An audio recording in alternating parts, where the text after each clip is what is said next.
Hello everyone, it's me again, Chocolate Geisha, back for another video, so thank you for tuning in. Today's topic is going to be how to date Japanese men. So if you're interested, then stay tuned and let's get going.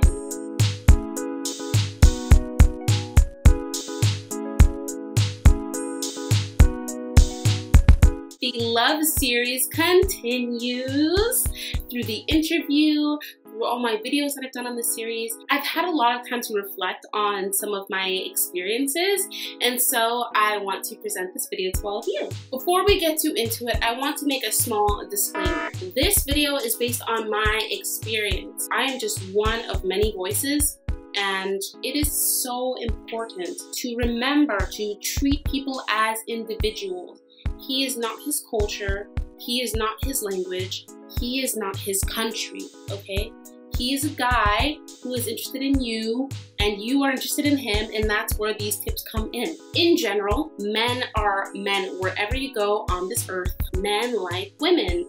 Mind you, some men like other men, but as a rule of thumb, men have the same hormones going on in their bodies, they got the same equipment. There are lots of factors that contribute to whether someone is compatible with someone else or not. That could be their personality. It could be their appearance, how they physically look to the other person. This could be their background, what it was like for them growing up. This could be their lifestyle, the kind of life that they lead. The list goes on. There are so many factors as far as what makes one person compatible to another. There is so much diversity, even within Japanese men. But this video is going to serve as a general rule of thumb. Now that we've got that out of the way, I want to get to the meat and potatoes of this video, so let's get going. There are certain patterns that I have experienced in my life dating Japanese men versus dating American men. As far as dating Japanese men, tip number one is to work on yourself. It's so cliche, right? Love yourself. It is kind of cliche, but it's so true. Japanese men like, in general, the kinds of things that men in other countries like. They want a girl who's nice. They want a girl who's confident. They want a woman who has a good head on her shoulders, a kind of woman who prides herself in her appearance and takes care of herself. They want a woman with a history, with a past, and a future. Who wouldn't want that, you know? That's why working on yourself is so important, because men can smell desperation from a mile away. American or Japanese, it's so important for you to have a good relationship with yourself, to have a high self-esteem, to feel secure in yourself no matter where you go, because that does translate to how people treat you. No one is gonna want you if you don't want yourself. You need to be a woman worth wanting, which means you need to be a woman that you would want. This is not just mentally, but physically. Do you take care of yourself? I'm not saying go out and have a whole makeover to attract a man. That is not what I'm saying at all. But what I am saying is that you need to have a certain level of confidence in yourself. That's why it's so important for you to really love yourself and really admire yourself. You need to be impressive to yourself, and you need to carry yourself that way, because that is what's going to translate to men that you meet, whether they're American or Japanese. Because I'm telling you right now, if you're insecure, you're going to attract a situation that you would have honestly been better if you were single.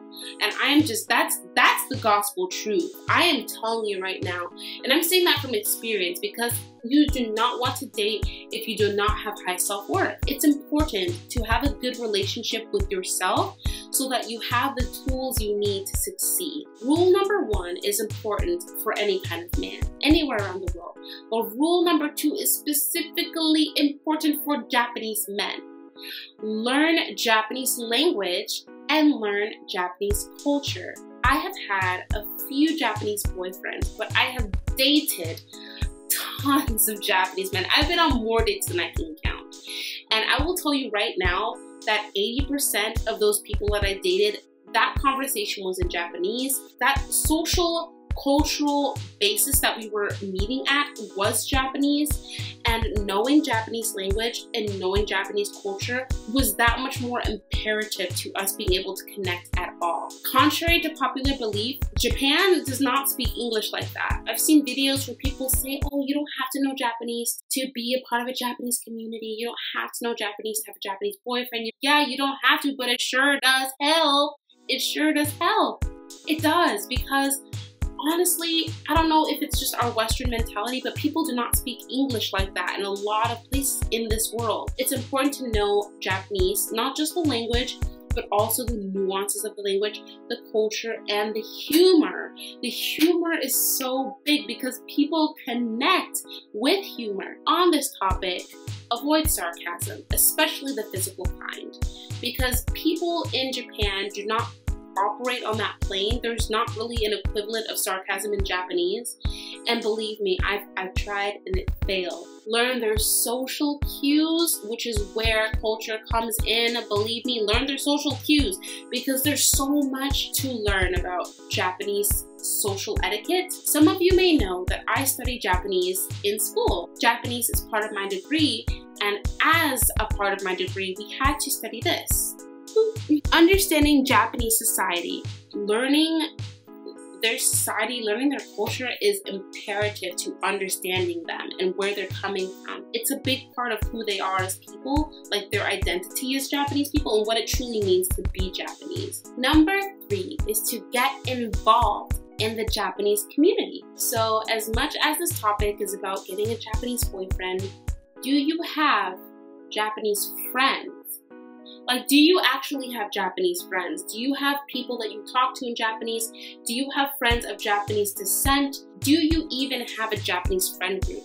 Because before you even want to jump into getting a boyfriend, you're going to want to have a nice community of Japanese friends, because those friends are who are going to help you understand Japanese culture even more than just studying it on your own. Great way to become a member of a Japanese community is to go to Japanese events. Go to Japanese festivals, go to Japan. And last but not least, number 4 is get to know him. Get to know him. Talk to him. Listen to him. And actually gauge if you two are compatible or not.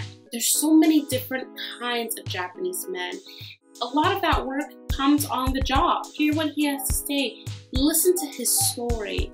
Just what brought him to where you two met. Like, what was his origin? Why does he want to start dating? What were his past relationships like? What does he want in the future? Like, talk to him. Like, actually talk to him and listen to him. You're gonna want to gauge your compatibility that way. And just treat him like a person. I know you two look different. I know that you two act different. But fundamentally, he's a human being. And he is gonna want to get to know you too. So that's the end of this video. I hope that this answered your questions and hopefully gave you some clarity about the topic. But if you like this topic, please like it so I can see that you do. And if you want to see more, then hit subscribe and become part of the YouTube fam. But thank you so much for tuning in, and I'll see you